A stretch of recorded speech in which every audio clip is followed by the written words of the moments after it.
Hello friends, welcome back to my YouTube channel. Today's video is very special, so please do not skip it and watch till the very end. In this video, I am going to answer a very common question asked by many learners.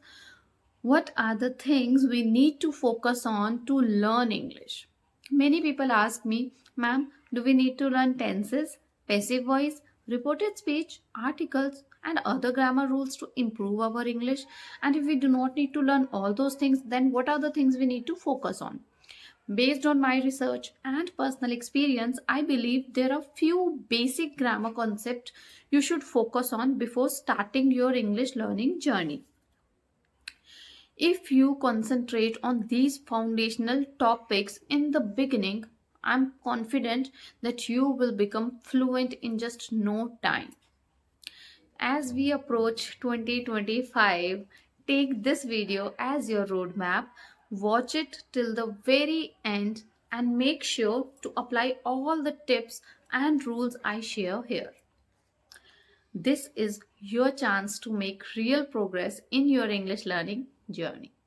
So, without any further ado, let's get started. See, improving English effectively requires focusing on both grammar and practical usage. So, here is a kind of roadmap. You can consider it and start your learning. So, first of all, is essential grammar concept. What are the concepts you need to learn in order to improve your English? The first one is tenses. Understand how to express actions in the past, present, and future. Focus on common tenses like present simple tense and past simple and future simple first. From my experience, we mostly use the present simple tense in everyday conversation. So it's good to start with that. The past simple and future tenses are also important, but the future tense is easier because some forms like future continuous are not used much. So focus on the present simple, past simple, and continuous tenses. Continuous may like you can practice present continuous and past continuous since they are the common and simple to learn. Second grammar thing you need to cover is passive voice. You should learn when and why use passive voice, especially in formal writing and professional context. Passive voice is a way of writing or speaking where the focus is on the action being done rather than who is doing it, right? In the passive sentences, the object of the action becomes the subject of the sentence. Let me give you an example. She writes a book, so you can say it, a book is written by her. So book was the object which becomes a subject in the passive voice. Second thing, you can focus on articles. That is very simple. A and the. I think most of you already know where to use a and where to use n. So I'm not gonna explain it. You can start with the articles as well. Preposition is important. Learn how to use prepositions of time, in, on, at, and places like above, under, between. A preposition is basically a word we use to show the connection between a thing and something else. It helps us to talk about where, when, or how something happens. Why we use preposition? Like to show place, right? The bag is on the table. So the on is preposition here, which is showing the place. Or also we use it to show time. For example, I will call you at 6. And it is also used to show directions like the cat is under the table. So this is how we can learn it. This is important. I feel that you should focus it on and the beginning.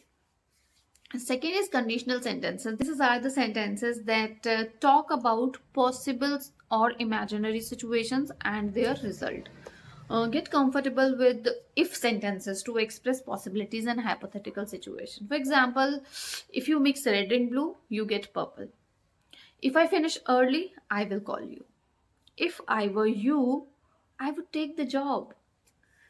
If she had come earlier, we would have met her. These are the important thing. You can focus a little bit on this. Next is reported speech.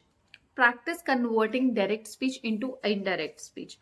Reported speech is when we tell someone about, with another person said, but we don't use their exact word. We make a slight changes in our language and then we speech. I'll give you example like he said, I am happy. So if we will say in the reported speech, how we will say, he said that he was happy, right? So this is how we can use that. Next is sentence structure. You should understand the subject, verb, and object order and practice forming complex and compound sentences. For that, you can watch daily used English sentences. You will be able to form a few complex sentences with the help of those videos. Next is vocabulary. Yes, focus on building vocabulary relevant to your goal. For example, if you are a professional person, you can learn vocabulary related to IT or conversation phrases. Phrases you can learn. What you can use to build your vocabulary. You can use flashcards, or there are many other applications available online. You can just go through them. Next is practical skill.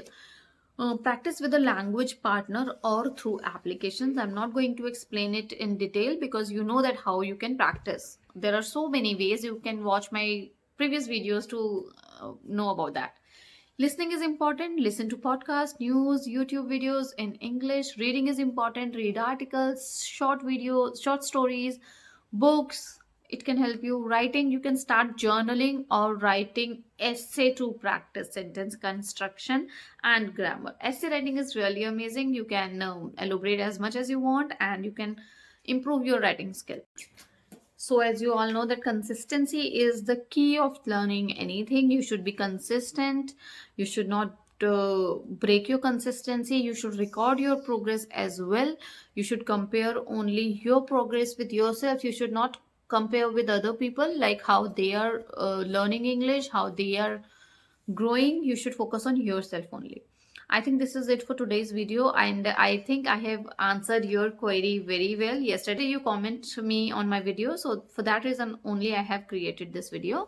And if you have any further question, you can ask me in the comment section. I'll try to create another separate video for that too. And also I just want you guys to share or write topic to cover in my next video. Thank you so much for watching this video. Happy New Year to all of you in advance, and thank you so much. Bye bye.